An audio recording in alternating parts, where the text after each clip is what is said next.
चलिए आगे बढ़ते हैं। अब आपको बताएं, जो आज गुरु पर्व के पावन मौके पर दिल्ली में मौजूद ऐतिहासिक बंगला साहिब गुरुद्वारे में श्रद्धा और भक्ति का विशेष माहौल दिखाई दिया।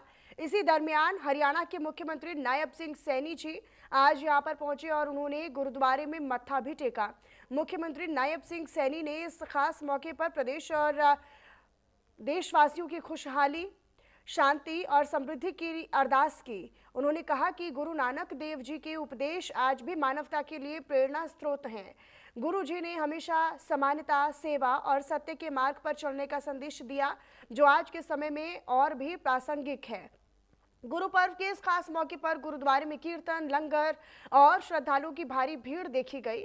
हर कोई गुरु नानक देव जी के बताए गए रास्ते पर चलने का संकल्प दोहरा रहा था। तो आज गुरु पर्व के पावन मौके पर दिल्ली स्थित ऐतिहासिक बंगला साहिब गुरुद्वारे में श्रद्धा और भक्ति का विशेष माहौल दिखाई दिया। इसी दरमियान हरियाणा के मुख्यमंत्री नायब सिंह सैनी भी आज यहां पर पहुंचे और उन्होंने गुरुद्वारे में मत्था टेका। मुख्यमंत्री नायब सिंह सैनी ने इस मौके पर प्रदेश और प्रदेशवासियों की खुशहाली, शांति और सुख समृद्धि के लिए अरदास की। तो उन्होंने इस दौरान कहा कि गुरु नानक देव जी के उपदेश आज भी मानवता के लिए प्रेरणा स्रोत हैं। गुरु जी ने हमेशा समानता, सेवा और सत्य के मार्ग पर चलने का संदेश दिया, जो आज के समय में और भी प्रासंगिक है। गुरु पर्व के इस मौके पर गुरुद्वारे में कीर्तन, लंगर और श्रद्धालुओं की भारी भीड़ देखी गई। हर कोई गुरु नानक देव जी के बताए गए रास्ते पर चलने का संकल्प दोहरा रहा था। सब जानते भी हैं कि आदरणीय नरेंद्र मोदी जी के नेतृत्व में हमारी सरकार ने 1984 के सिख विरोधी दंगों के पीड़ित परिवारों के दर्द को समझते हुए उनके परिवार के एक सदस्य को रोजगार प्रदान करने का हमने निर्णय किया था। इसकी घोषणा मैंने विधानसभा पटल के ऊपर की थी मानसून सत्र में। अभी ऐसे पीड़ित परिवार के मैंने कहा था कि एक सदस्य को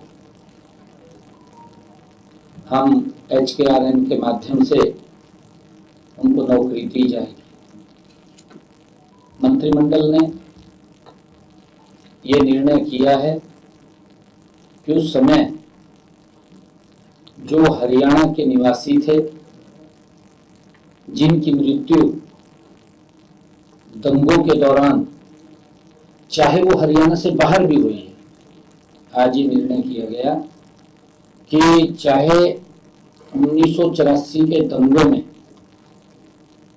कोई व्यक्ति अगर हरियाणा से बाहर भी था और वहां पर उसकी मृत्यु हो गई, तो उनके आश्रितों को भी नौकरी दी जाएगी।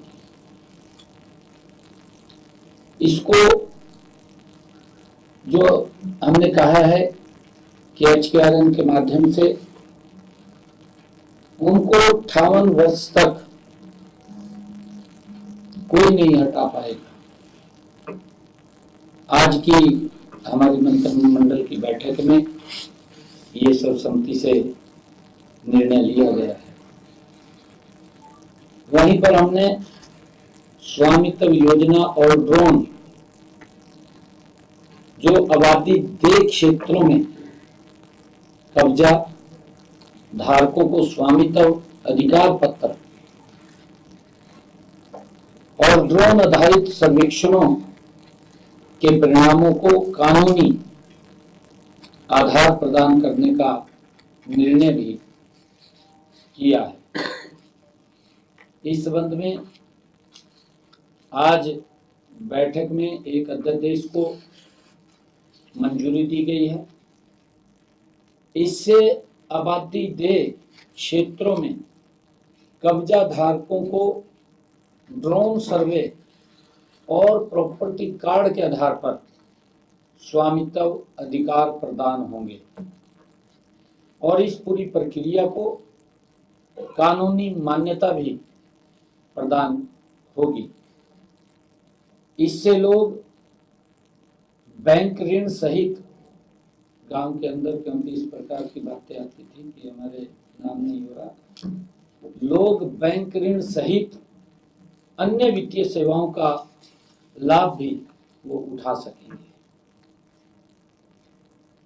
आज की कैबिनेट की बैठक में जो टीचर्स ट्रांसफर पॉलिसी 2025 को भी मंजूरी दी गई है, जिसके तहत पॉलिसी का सरलीकरण भी किया गया है।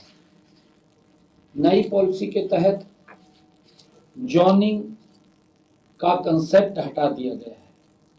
पहले जोन थे, वो जोन का कंसेप्ट वो हटा दिया गया है, जिससे शिक्षक सीधे ही कोई भी स्कूल चुन सकते हैं।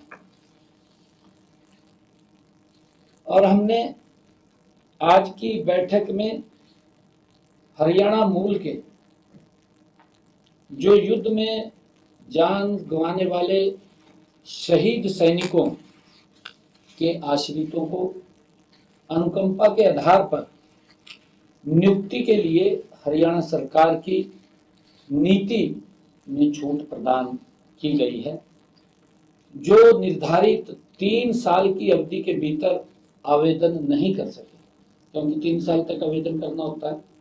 परंतु अगर वो 3 साल तक इस प्रकार के जो शहीद सैनिकों के आश्रित है अप्लाई नहीं कर पाए, उनको इसमें छूट दी गई है। इस फैसले से आज 2 आश्रितों को अनुकंपा के आधार पर नियुक्ति की मंजूरी दी गई है।